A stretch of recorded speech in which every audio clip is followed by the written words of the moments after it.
And everyone, please join me in welcoming Grace up to the microphone. I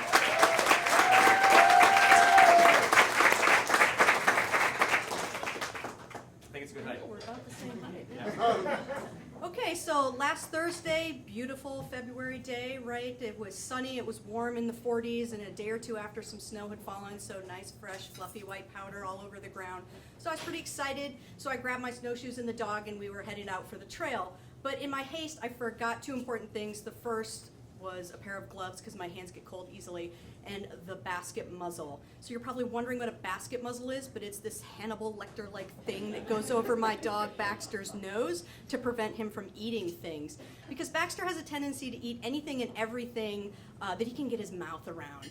And he kind of goes through phases. So there was this phase or every summer really at this point, where he delights in running through fields and popping the tops off dandelions and swallowing them instantly. There was that one rainy June where he wanted to go out every 15 to 20 minutes to forage for slugs.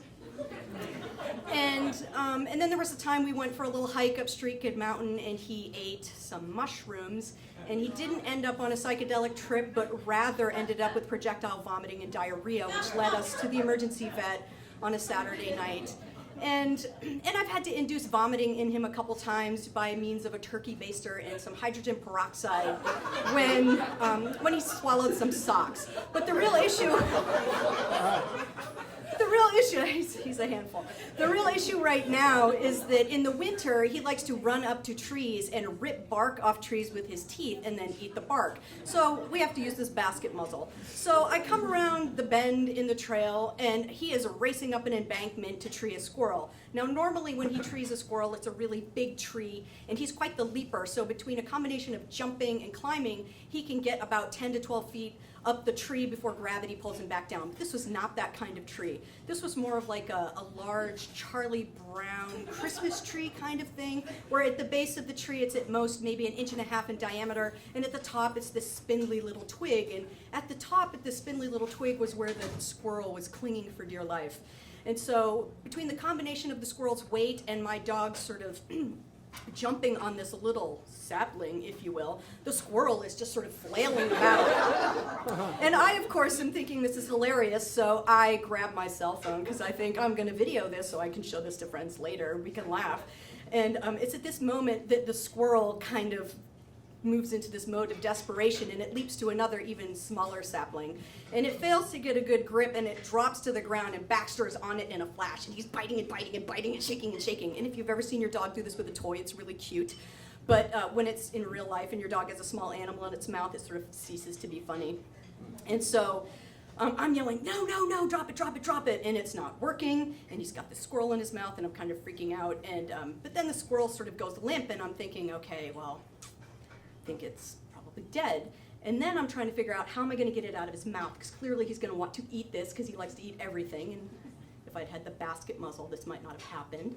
And so I'm not sure what to do. And after a couple minutes of indecision, because I don't want to touch this thing because I don't have gloves and I'm a bit of a germaphobe, I take a picture, then I send a text message to a friend. I'm like, any ideas?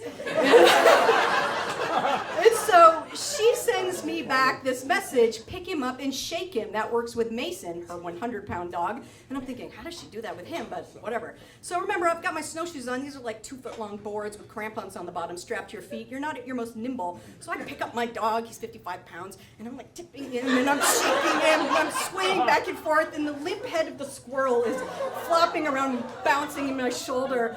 And so I managed to get him to drop the squirrel. It takes a couple rounds of this sort of shaking and whatnot. And then miraculously, I get my dog to do a little sit-stay command about 5 feet away. And I'm staring at the squirrel trying to figure out what to do, because I don't think I can throw it over the embankment, one, because I don't have gloves and I'm not touching it. And two, he'll just go after it and eat it. So I remember that I have this heavy-duty poopy bag in my pocket. So I do a bit of work to maneuver the squirrel in the bag and tie it off. And I head out of the woods, but I learned a very important lesson. Do not forget the basket muzzle. Because had I remembered the basket muzzle, my dog's unbroken streak of losing when treeing a squirrel would have stayed. But instead, my dog broke the streak along with the squirrel's neck.